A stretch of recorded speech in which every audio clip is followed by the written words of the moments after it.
Omukutaya ya kwa Uganda Roads Authority UNRA kishanjirwe ngo kunagijura obuvera hamwe n'ibindi bintu bitari kujunda nemwe hanshonge ziretira amizi gashishe nguto n'endijo myanya omu district y'Isingiro. Kasasire za ruge nyuma y'enju bazishwa mu mufurege.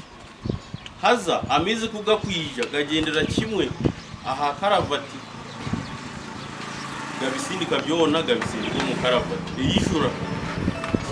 ati amizi gavuga ukora ikigakora nigagaruka gafuradi gatahira tumaziro bwire nitutere nduru konka tugitera tutari kumanya amatembero agutushimire kwandi turabamo inyesigati cyabacirunji kugira ngo nyencha kare kirabeho itubasa kumanya aho turayirukire.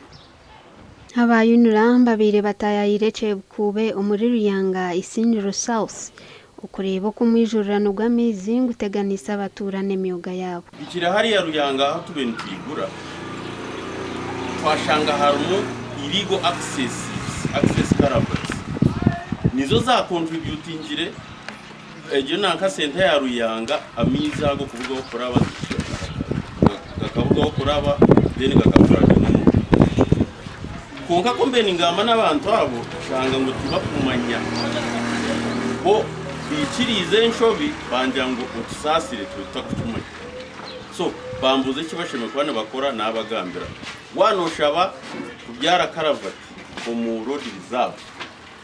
usheme kwana ushabo rusa ruhandike baraha ugireta UNRA station ugira addressing to station manager kurgira hari UNRA bija kutereza buri kimwe kisisikire omubwire bwa meza abirgo ubwo mufurege twenda kugombeka n'amabare then at some point twenda kugumana kitamo access caravans kugira ngo mugume murabeho mukuzo mu business zayo kuko nimba simu kwijiro mu bwire aho kuba bwiro bwinji no basha kutere nduru ningo kashaba kuka bikaguma mu process mwe bari kumanimanya ubusasi bw'abantu kandi katushabe kuko mwagutandika nabo mugumaririzeje abantu bafuna ubuhereza ububoni Ruth Nwamani.